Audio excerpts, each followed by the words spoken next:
নমস্কার বন্ধুরা, এটা আমার বউ। এ ছোটবেলা থেকেই কথা বলতে পারে না।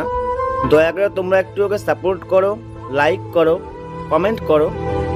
ফলো করতে বলো, ফলো করতে বলো, ফলো। একটা নার্স দিলা তো সব সর্বনাশ করে।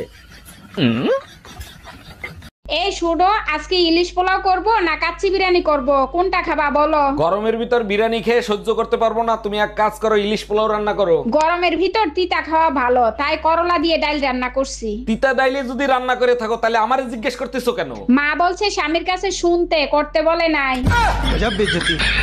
হ্যাঁ ম্যাডাম, এবার আপনি বলেন কত টাকা লোন নেবেন আপনি? স্যার বেশি টাকা লাগবে না, আপাতত 20 লাখ টাকা দিলেই হবে। লোন তো আমি দিয়ে দেবো, কিন্তু ব্যাংকের কাছে কিছু রাখতে হবে। কি রাখবেন আপনি? কিছু থাকলে কি আর লোন নিতে আসি? আপাতত বিশ্বাস জমা রাখেন। জাতীয় পশুর নাম কি? এটা তো পারবেন না। জাতীয় পশু, জাতীয় পশু তো মানুষ। এই কি হয়েছে, কাঁদতেছো কেন? তোমার মা আমারে অপমান করছে। মা তোমাকে অপমান করবে কেন? বলছে তুমি কি চা বানাতে পারো। আরে তাতে অপমানের কি আছে? কথাটা চা খাওয়ার পরে বলছে। ডাক্তার, আমি আপনার নামে মার্ডার কেসের মামলা দিব। মার্ডার কেসের মামলা দেবেন? আমি কারে মার্ডার করছি? আপনার ওষুধ খেয়ে আমার শাশুড়ি মারা গেছে। ওষুধ কিভাবে খাওয়াইছিলেন? সকালে 1 চামচ, দুপুরে 1 চামচ। আর রাতে ওষুধ খাওয়ার নাই কেন? কেমনে খাওয়াবো? চামচ তো ঘরে 2টাই ছিল।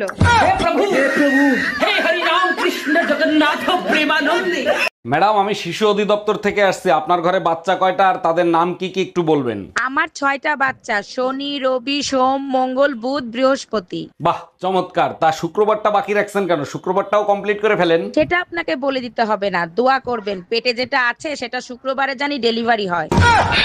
বৌমা, ভাসুর হয়ে আমি একটা কথা বলছি, কিছু মনে করনি। তোমার যা যতদিন না বাপের বাড়ি থেকে আসছে ততদিন একটু ঘুম থেকে উঠে তাড়াতাড়ি বাসি কাজগুলো করবে। বৌমা হয়ে তাহলে আমিও একটা কথা বলি। বলো। তোমার ভাইকে বলবে রাতে যেন আমাকে তাড়াতাড়ি ঘুমোতে দেয়। তোর সংসার নেই, তুই থাক, গেলাম আমি বাপের বাড়ি। যাও, কিন্তু যাওয়ার আগে সুমন ফকিরের 600 টাকা দিয়ে যাইও। কিসের টাকা? আমি তো তার কাছ থেকে কোনো টাকা ধার আনি নাই। তোমার জন্য একটা তাবিজ আনছিলাম, বলছিল তাবিজে কাজ করলে টাকা দিয়েন। কি তুই আমারে তাবিজ করছিলি? এই এত রাতে তোমারে কে ফোন দেয়? কারেন্ট মিস্ত্রি বাবুলাল ফোন দিচ্ছে। তোমার চেহারা দেখলেই বলে দিতে পারি বাবুলাল ফোন দিছে নাকি বেবিলাল ফোন দিছে। লাউডে দিয়ে ফোন রিসিভ করো। Hello. Happy birthday Shaon baby. যাক, অবশেষে মহারানীর ঘরে আসার সময় হলো। তা কই গেছিলা তুমি? পাশের বাড়ির ভাবির সাথে গল্প করতে গেছিলাম। আর শোনো, এত কিছুর কৈফিয়ত আমি তোমারে দিতে পারবো না। অবশ্যই কৈফিয়ত দিতে হবে, কারণ তুমি আমারটা খাও আমারটা পরো। দেখো, বিয়ের আগেও আমার ওজন ছিল 50 কেজি, বিয়ের 5 বছর পরও আমার ওজন 50 কেজি। তাহলে তোমারটা খাইলাম কোথায়? এক গ্লাস জল দাও তো। আরে গ্লাস উপরে ধরো, আরে কলের মুখে ধরো, আরে ওই মুখে না। এই তাড়াতাড়ি পালো, আমার বর এসে গেছে। তাড়াতাড়ি পালো, আমার বর এসে গেছে।